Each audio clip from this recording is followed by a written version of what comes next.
ನಮಸ್ಕಾರ. ನಿಮ್ಮೆಲ್ಲರಿಗೂ ಹೋಳಿ ಹಬ್ಬದ ಹಿಂದಿರುವಂತಹ ಕಥೆಯನ್ನ ನಾನ್ ಹೇಳ್ತೇನೆ.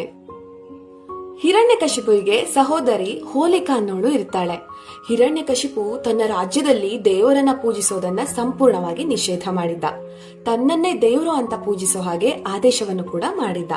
ಆದರೆ ಆತನ ಮಗ ಪ್ರಹ್ಲಾದ ವಿಷ್ಣುವಿನ ಪರಮ ಭಕ್ತ ಆಗಿದ್ದ. ತಾನು ಎಷ್ಟೇ ಪ್ರಯತ್ನ ಮಾಡಿದ್ರೂ ಕೂಡ ಮಗನಿಂದ ವಿಷ್ಣು ದೇವರ ಆರಾಧನೆಯನ್ನ ನಿಲ್ಸೋಕೆ ಸಾಧ್ಯವಾಗೇ ಇಲ್ಲ.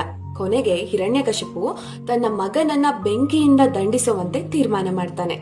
ಆಗ ಬೆಂಕಿಯು ಸುಡದಂತೆ ವರವನ್ನ ಪಡೆದಿದ್ದಂತಹ ತನ್ನ ತಂಗಿ ಹೋಲಿಕಾಳ ಸಹಾಯವನ್ನ ಹಿರಣ್ಯಕಶಿಪು ಪಡೆಯುತ್ತಾನೆ. ಹಿರಣ್ಯಕಶಿಪು ತನ್ನ ಮಗನನ್ನ ಆಕೆಯ ತೊಡೆಯ ಮೇಲೆ ಕೂರಿಸಿಕೊಳ್ಳುವಂತೆ ತಂಗಿಯಲ್ಲಿ ಕೇಳ್ದ. ಹೋಲಿಕಾ ಅಣ್ಣನ ಆಜ್ಞೆಯಂತೆ ಪ್ರಹ್ಲಾದನನ್ನ ತನ್ನ ತೊಡೆಯ ಮೇಲೆ ಕೂರಿಸಿಕೊಳ್ತಾಳೆ. ಆದರೆ ಈ ಪಾಪ ಕೃತ್ಯವನ್ನ ಹೋಲಿಕಾ ಮಾಡಿದ್ದರಿಂದಾಗಿ ಆಕೆಯ ವರ ಹೋಗಿ ಅದು ಶಾಪವಾಗಿ ಪರಿಣಮಿಸುತ್ತೆ. ಇದರಿಂದ ಹೋಲಿಕಾ ಸುಟ್ಟು ಬೂದಿಯಾಗ್ತಾಳೆ.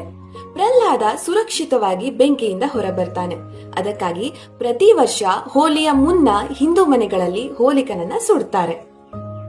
ಈ ಹೋಲಿ ಹಬ್ಬ ಮನೆಯ ಪ್ರತಿಯೊಬ್ಬ ಸದಸ್ಯರನ್ನ ಒಂದುಗೂಡಿಸುತ್ತೆ ಮತ್ತು ಹಬ್ಬದ ಸಡಗರವನ್ನ ಪ್ರತಿಯೊಬ್ಬರಲ್ಲಿ ತುಂಬುತ್ತೆ. ಕೆಟ್ಟದ್ದು ಒಳ್ಳೆಯದರ ಮುಂದೆ ತಲೆಬಾಗಬೇಕು ಎಂಬಂತಹ ಸಂದೇಶವನ್ನ ಹೋಳಿ ಹಬ್ಬ ಸಾರುತ್ತೆ. ದುಷ್ಕೃತ್ಯಗಳು ದೇವರ ಶಕ್ತಿಯ ಎದುರು ಎಂದಿಗೂ ಜಯವನ್ನ ಪಡೆಯೋಕೆ ಸಾಧ್ಯವಿಲ್ಲ ಎಂಬ ಸಾರ ಈ ಹಬ್ಬದ ಹಿಂದಿದೆ.